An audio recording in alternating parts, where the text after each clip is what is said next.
Let's talk about co-parenting after betrayal and infidelity. I talk about infidelity being a specific kind of hell that most people don't understand what it's like to go through. This is like the ninth layer of hell. As you go through this, one of the first things that you feel is the crushing weight of judgment. It feels like you are trapped in a lose-lose scenario. You feel judged, first of all, no matter what decision that you make.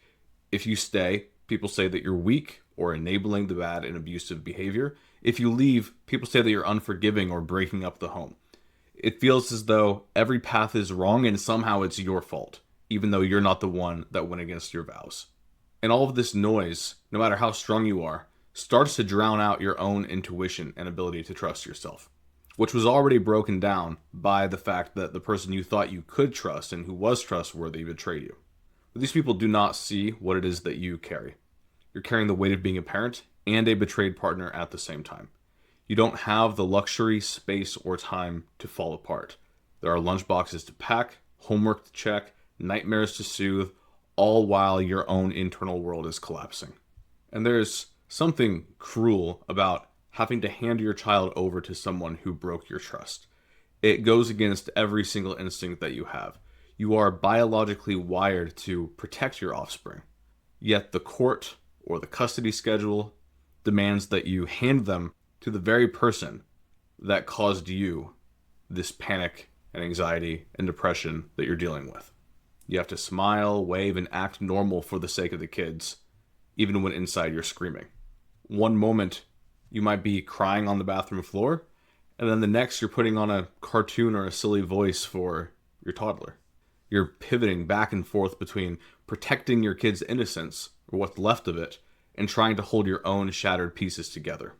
And everyone will have an opinion about your situation, but almost nobody understands the depth of betrayal that you're experiencing. Yeah, they see the surface, they get breakups are hard, but that's about as deep as their knowledge goes. They don't see the moment that you have to watch your children interact with your ex's affair partner. They don't see the surge of anger, grief, and heartache you have to swallow in that moment because you don't want to make a scene in front of the kids. You have to feel like the bigger person when you just want to be the broken person. And so there's all this fear of, am I messing up my kid's life forever? Even though you didn't cause this, you still feel like you have to be the more responsible one. You look at them and wonder, are they going to be scarred forever from this? There are so many statistics that people cite about divorced families. How true are they? Will they be true of you? And to top it all off, one of the main things that can help you get over an abusive, lying, unfaithful, narcissistic ex is distance. But now you can't have that because you're stuck co-parenting. You can't even block their number because you might have to coordinate picking them up from soccer practice. So you might try bottling it up, and you can't even grieve openly. You just have to be strong. But silencing the grief, bottling it up, tends to only make it heavier. And I want to reiterate that both choices are valid, whether you stay or you choose to go. Staying doesn't mean that you're weak. Sometimes it can be an act of fierce protection, a calculated move for stability, or even a necessary step for your own and your children's financial survival. It takes immense strength, not weakness, to look at a betrayer across the dinner table for the sake of the child having a safe home. On the other hand, leaving isn't just cold or unforgiving. Leaving can be a sign of self-respect and respecting your children's safety and emotional safety. Both choices are valid and equally excruciating. But that kind of nuance doesn't sit well with people that just love to oversimplify.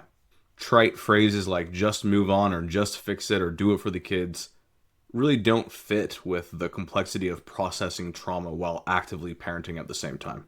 You can't just move on when the source of your trauma is still actively involved in your life every single day, or at least several times a week. Another phrase that gets thrown out a lot is that kids are resilient. And this is true. However, people often use this as an excuse to ignore the reality that parental emotional wounds shape the home environment.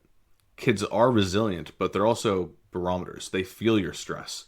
And just to clarify what's actually happening in your brain and in your body, this isn't just sadness or missing them or missing how things used to be. Infidelity is putting you into basically a double bind. Every option that you have comes with severe emotional and practical consequences. There's no easy door to walk through. Your nervous system stays on high alert. There's no full escape. And this pain is intensified because parenting is already a vulnerable state. Betrayal hits you in the very place where you need the most stability, which is your family. You aren't just grieving the relationship, you're grieving the whole family story and example that you wanted to be for your children. You're grieving the Christmases that you thought you'd have, the graduation photos you thought you could post. And so your brain is exhausted because it's trying to reconcile these conflicting realities, the biological drive to protect your children and the logistical necessities of interacting with the person who hurt you. And oftentimes the fear of judgment just amplifies the shame, and shame shuts down clarity and clear thinking. Because when you start feeling ashamed of, am I making the right choice? How will family see me? How will friends see me? You start thinking in very foggy ways, and everything just feels harder. And a lot of this just comes down to the loss of control, feeling like you're just swept up in this chaos that you didn't even start. And the truth is that you cannot control the betrayer. You cannot control the courts. You can't even control what happens while they're with them in the other house. It is the combination of a logistical nightmare with complex trauma. It is a rare combination that most people never have to face. Your kids are the priority in this. Your own healing is the priority, and your kids are the priority.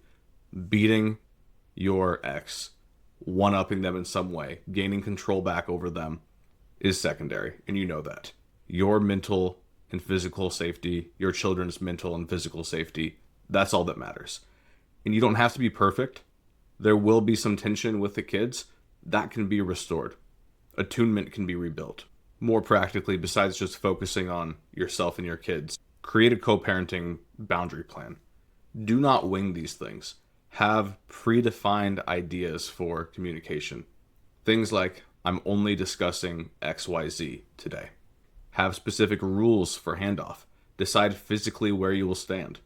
If you need routines before handoffs or before phone calls with the co-parent, practice those. Plenty of people splash water on their face or do some type of grounding exercise before the exchange, just knowing that they might have the tension heightened in those moments. So something quick and easy like a mantra or splashing water or box breathing, those things can help calm you down before those interactions. And then try to separate your roles mentally. In your mind, you must mentally cleave your ex into two people. There is the betrayer, who you are grieving and angry at, and then there's the co-parent, who is a weird business partner that you can't stand but you must manage. Only engage with that annoying co-parent. Don't deal with the ex at all. And they're going to try to test those boundaries. Many of them will. As soon as you see them shift from one role to the other, completely disengage. One thing you can also try is just journaling some of the triggers. So if you notice a specific reference to the affair partner, for example, really spikes your cortisol, feel free to write down what happened, how you felt. Doesn't have to be long and drawn out, but naming it, gaining clarity over what happened, can often minimize it in the future. Practice micro releases. So you can't collapse all day. Like I said, you don't have the space to fall apart, but you can find 2-minute windows to feel the grief, to cry, to shake your body out, and then step back into parenting. And then create a support triangle. You need 3 specific people at least, and there can be multiple within these categories, but you need at least one person for emotional support, just day-to-day venting. It could be as easy as just sending someone a text. That's what I think some of those Facebook groups are good for as well. Just get some of it off your chest, vent the frustration. Number 2 is logistical support. Someone who can pick up the kids if you can't, for example. Going from parenting together to parenting on your own or co-parenting, there's going to be a lot of logistical things that are going to be tough, especially early on. And then third, you want a mental health resource, whether it's a therapist or a hypnotist or a coach, someone that can help walk through and untangle all of these complex thoughts and emotions that are making this all so tough to move forward. And then clarify your win. Set winnable goals. Stop trying to win the argument with your ex and convince them that they're wrong. That's probably going to be tough. Define what healthy parenting and healthy co-parenting look like for you. Is it staying calm? Is it not bad-mouthing them? Whatever it is, that's your win. Regardless of your situation, you are choosing the best path or have chosen the best path that's available, because it's an impossible situation. There is no perfect choice. You're navigating a very tough scenario that has no predefined maps, and you're doing it with love for your children. You don't have to love this situation. You're allowed to be angry that this happened. And you're also allowed to heal whenever you're ready. Your kids don't need you to be perfect, but they do need to know that you're okay. Your mental health, your emotional health is important for them knowing mom's okay, dad's okay, I'm okay. It's okay if they see you cry. They mainly just need you to be present, healing, and human. And it can be a great example of seeing someone emotionally regulate. So many kids don't get to see that. Seeing you handle this difficult obstacle could be the greatest lesson and gift that you give them.